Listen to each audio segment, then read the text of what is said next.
Hello everyone! Welcome back to this game!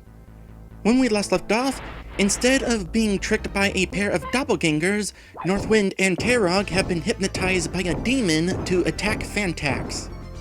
Also, I say a pair of doppelgangers, but in hindsight, I think Lucatail was impersonating both Soul Mist and Zeretic during my first run. She just quickly swapped from one to the other during the doppelganging. She is so good at shapeshifting, she even had me fooled. Well, we encountered our first enemies that survive a hit from Fantax. Even got to attack because missing. I swear I don't remember the accuracy in RPG Maker being this bad. But you cannot change accuracy. And for the most part, if your luck is higher than your opponent's agility, their attacks are going to miss more often. But enemies don't have luck. It is a flat rate with accuracy, at least with physical attacks. When it comes to status afflictions, that's a different matter. Anyway, do I still have those weapons that belong to Soul Mist? Yes, I do. Does that mean we can interact with this already?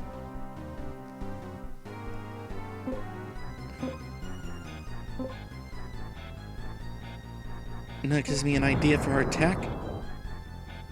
Yep, you can learn that since we still have the weapon from our first run.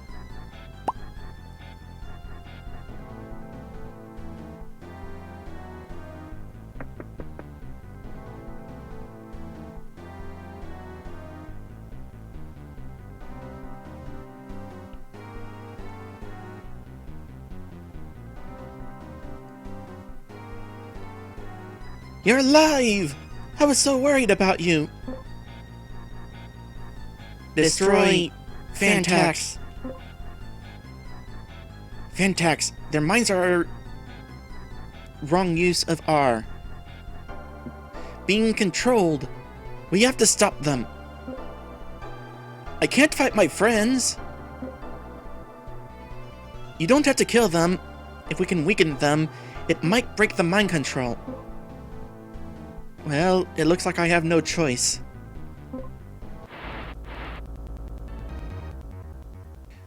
Do I? Oh! Okay, so because this sequence is playing out like this, I miss out on a chance to get an affection point for either Soul Mist or Northwind.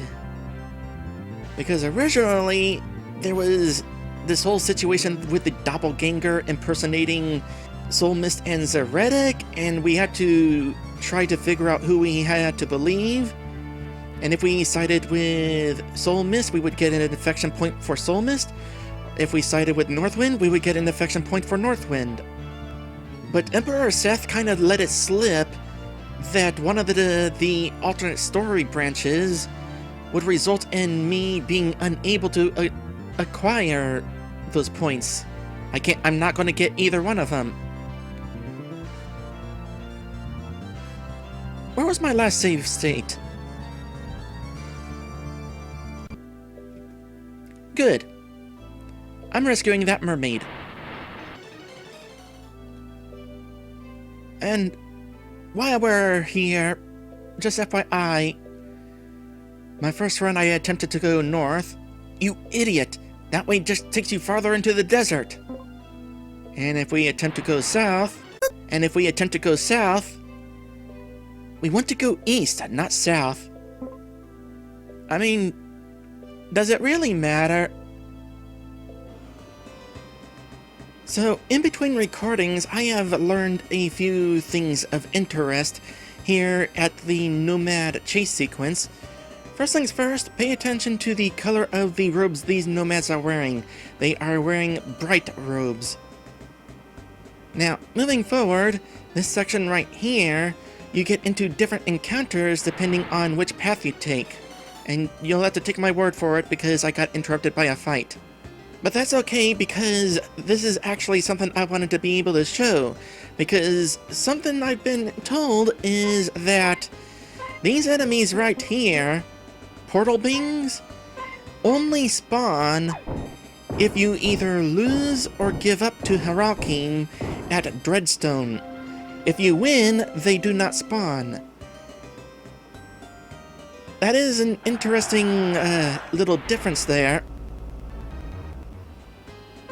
Because it basically means that Emperor Seth had to make 2 identical maps with 2 identical sets of events and scripting just to have different encounters on each map.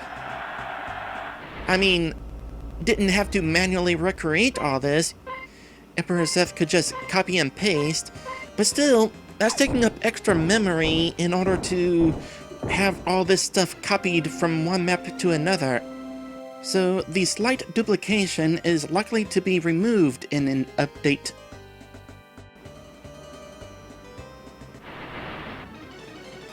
And in fact, another enemy here, these portal things, also only spawn here randomly if you lose or give up to Harakim at Dreadstone.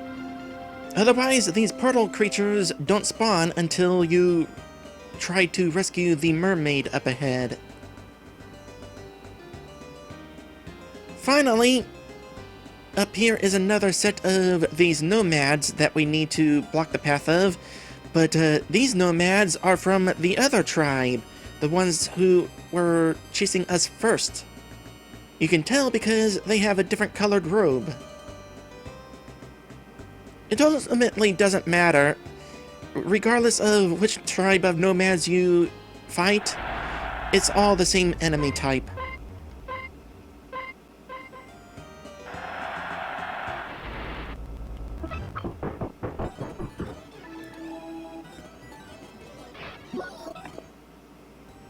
Interestingly, those Nomads disappear if you try leaving them without blocking their path. I guess it's implied that those are the Nomads that chase you down when you try to leave. Granted, you still have to refight them if you try to leave without blocking the path again. Although, that actually means that we could actually just leave the map. Yeah, who knows where they wound up leaving to.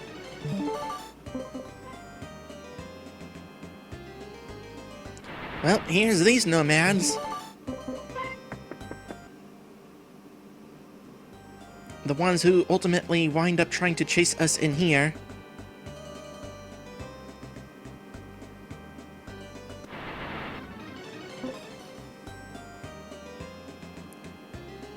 And that big group from the start? I don't know where they disappeared to. Hello, don't mind us, we're just kind of passing through. Okay, bye.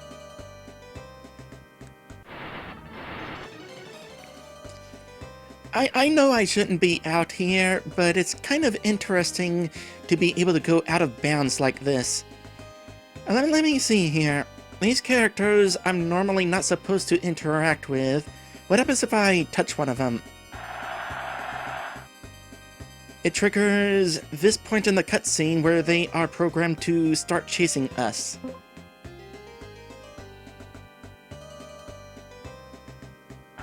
And then those guys over there, starting from the left, are meant to start chasing us from the left. Except they're over to the right, so therefore, they're moving to the right because they think they're to the left.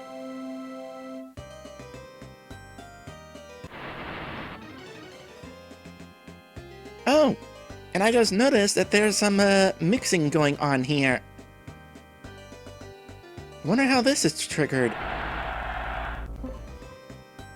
Let me investigate.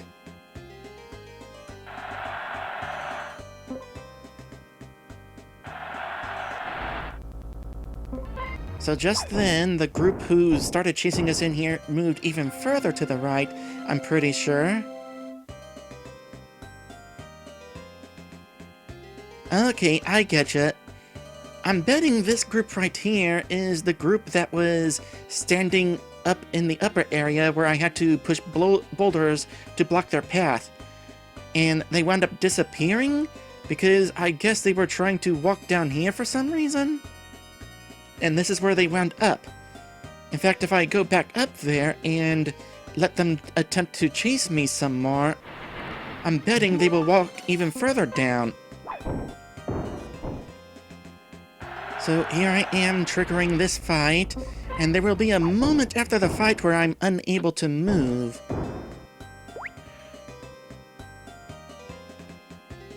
Probably because the game is taking the time to tell those nomads to move into a certain area or a certain direction. Sure enough, they moved down some. Now, the interesting thing is they were standing right here. So it seems to me that every time I try to escape without blocking their path, they're told to move from the left and down, and then to the left and down again. Gotta wonder why they're programmed to work like that. Anyway, I am done breaking the game now. Let's get back to rescuing that mermaid. Okay. Now got the mermaid rescued. And, by the way, I can't help but notice that it takes you a lot longer to make a pool of water for the mermaid than it took you to make a pool of water for Fantax when you met him. Okay, bye, mermaid. And I do mean bye. She's already gone. That is something I noticed while editing my first run. She doesn't stay there. Maybe she actually does wander off to where the beacon was shooting light.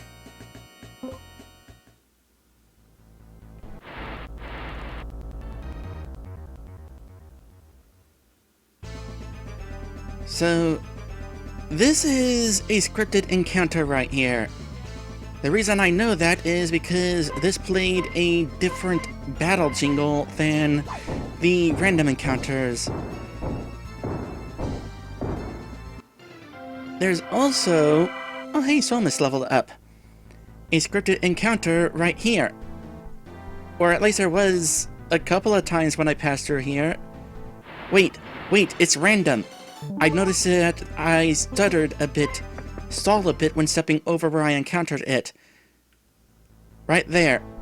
Right in the middle of this section.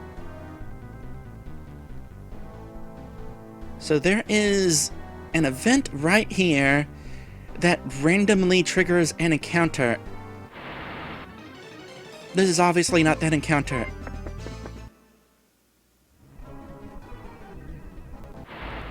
There it goes.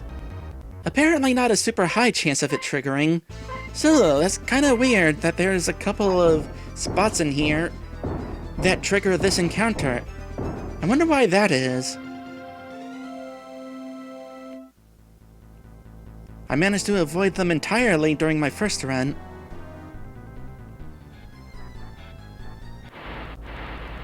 Oh, and there's another one right here. Although I do remember fighting those beholders somewhere in this tower. Was it in this tower? It was somewhere. Makes me wonder if I encountered one of those fights and wasn't aware it was a scripted encounter. Speaking of scripted encounters, here we are back at this point. This time, Soul Mist is right about their minds being affected. And I think on my initial run, when I had the chance to side with either Northwind or Soul Mist, I chose to side with Soul Mist and wound up fighting Northwind and Tayrog. So this is not going to be a new fight.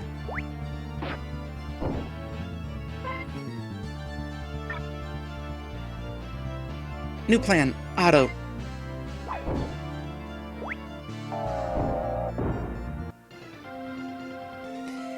funny thing about auto mode, it likes to choose the strongest attack.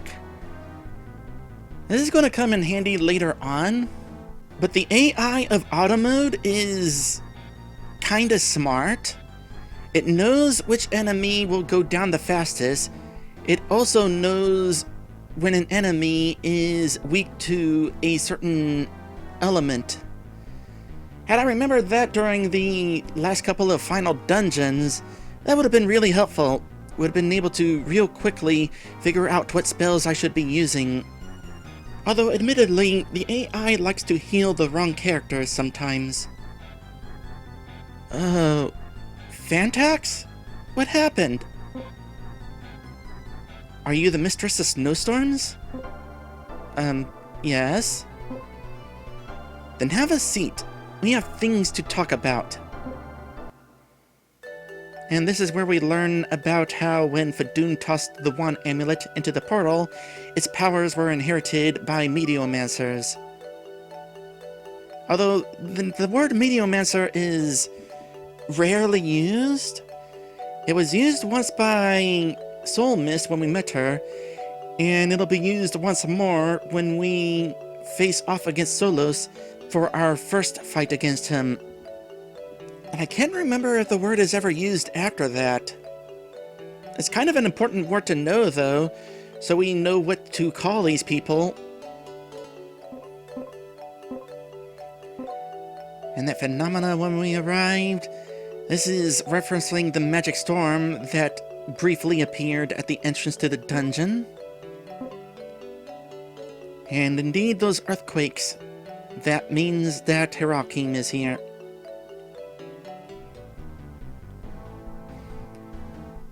And somewhere in that dialogue... Yep, it's gone now.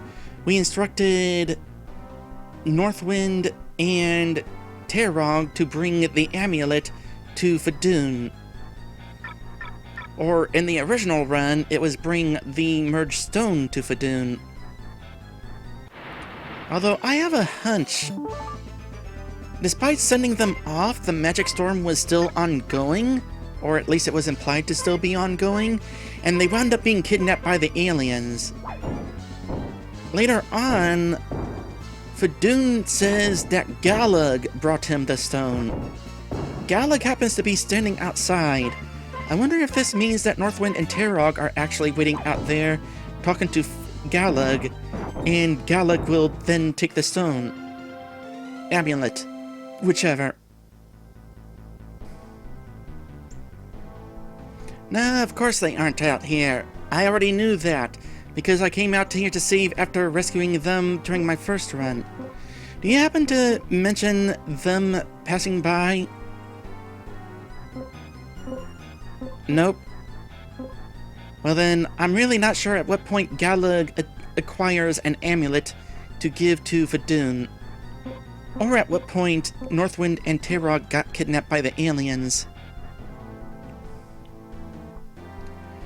Alright, coming up on the doppelganger, who, on the first run, as I pointed out, really messed with us by doppelganging as Soul Mist and Zaretic.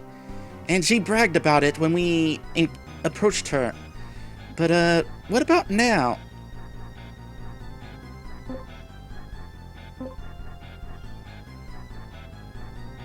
Wait.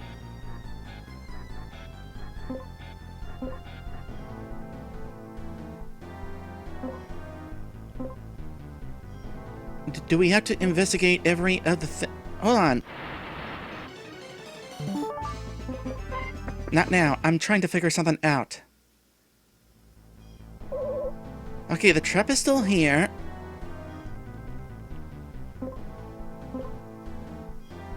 Okay, we have to trigger the trap in order to know to observe this, I guess. Surprise, I hope you enjoyed my game in the basement. So that was you. So you apparently can also cause hypnosis.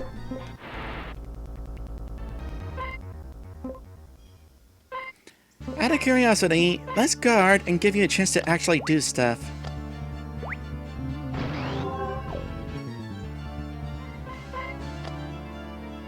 Because my first run, I didn't really allow her to do much. And I'm beginning to see why. That's right, you had a confuse all spell. So, I guess it makes sense that you can also hypnotize people.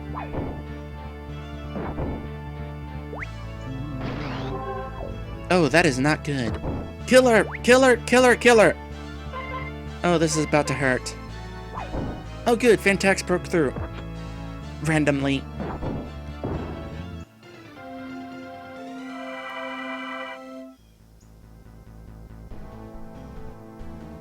No. I'll be back! She's not wrong. It's going to be a while. Like 3 years. But she's not wrong. So, as a reminder, Lucid Tail is the shapeshifter who impersonated Master Fadoon and framed Fantax, as well as Soul Mist and Zeretic in the basement. And on a unrelated note, this is another scripted encounter, so... Anyway, in the first run, there was a bit of closure that we finally caught up to this doppelganger and defeated her. But in this timeline, there's not much to indicate that she's the doppelganger. There was that moment in the silly town wherein she changed into a lady to evade capture. And of course she changed into a statue here. But otherwise, she's mostly focusing on her hypnosis abilities here.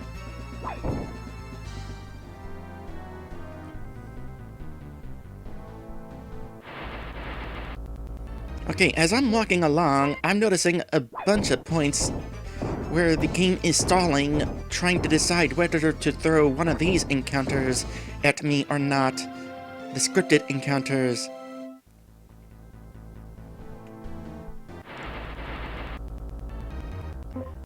I definitely wonder why these scripted encounters are lying around.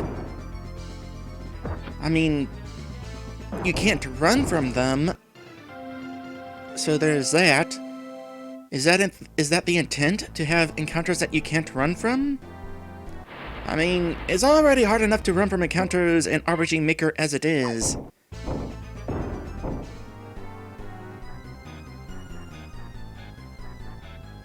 And then we arrive outside. I definitely think there should have been more of that magic weather up here that there was at the base of the tower. Considering how important to the plot the magic storm is, it is how the aliens wind up finding us. Definitely would have been good to show that the magic storm is ongoing.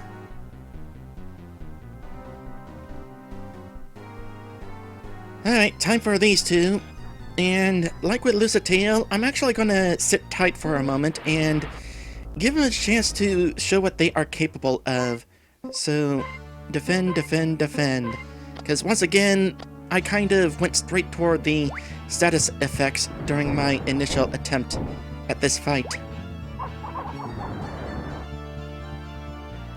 Although, we already know what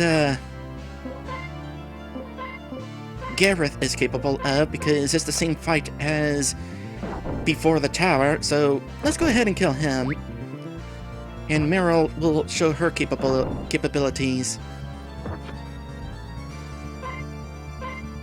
Fantax is defending because his weapon hits both of them.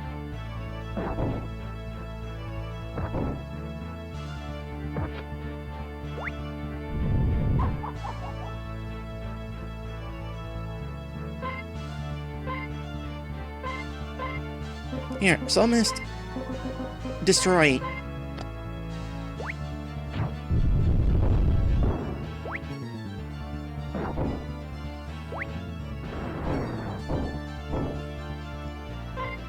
Meanwhile, we have fought Meryl once before, but That was early enough in the game. I think it's safe to say that this is a stronger version of her. Near immunity to physical attacks aside. Auto battle.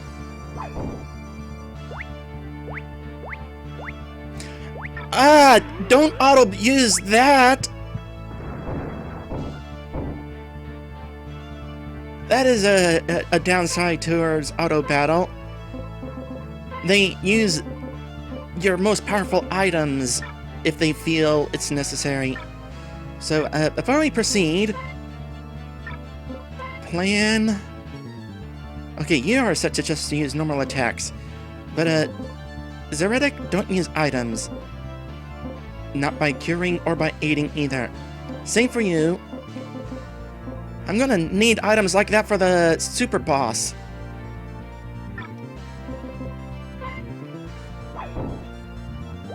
Eventually, I'll turn Fantax's magic attacks back on. Oh yeah, auto battle will also use status afflictions if it feels like there's a decent enough chance. Decent is relative.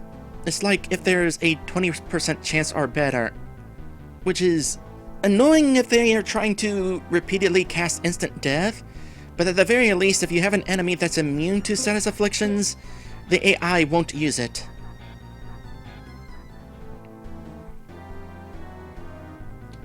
It's been a long time, Runt. Hey, Rocking, why are you here? Why? Because our own master betrayed us!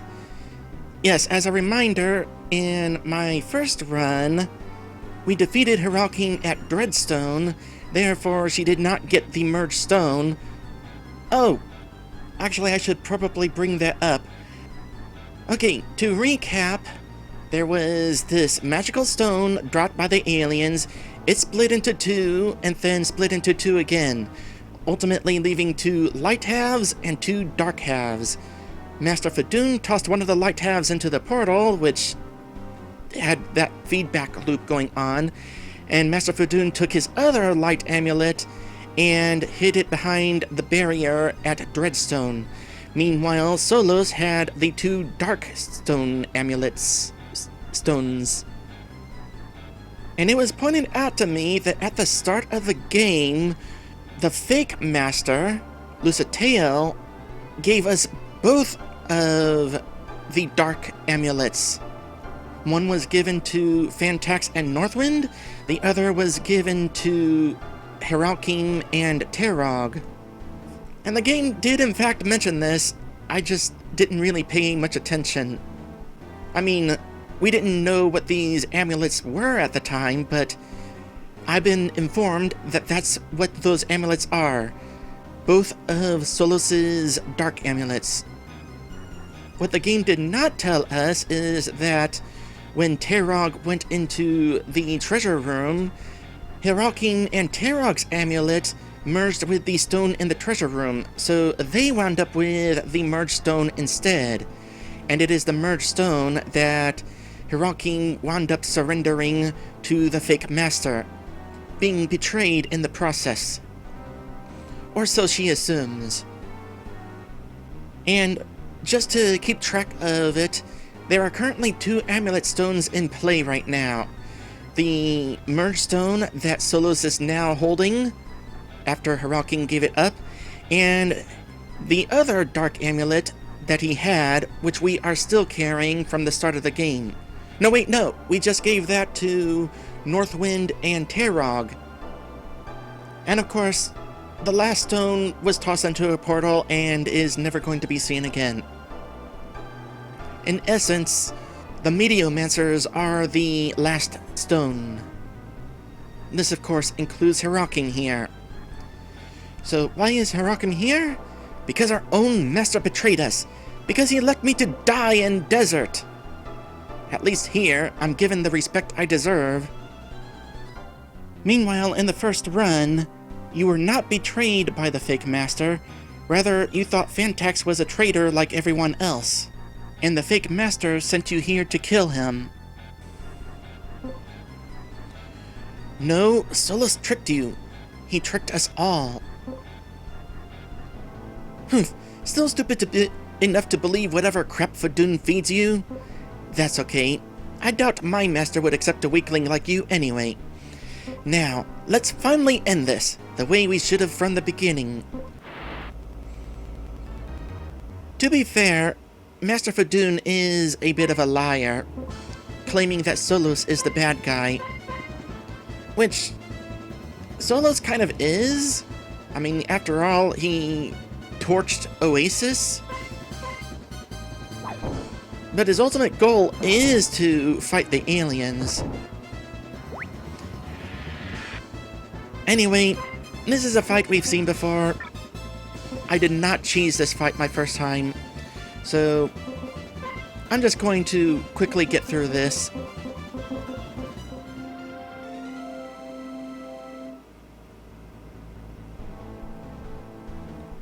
No, it's impossible! I will get back at you. Useless runt. Hey, this useless runt so far has defeated you twice. In this timeline, at least.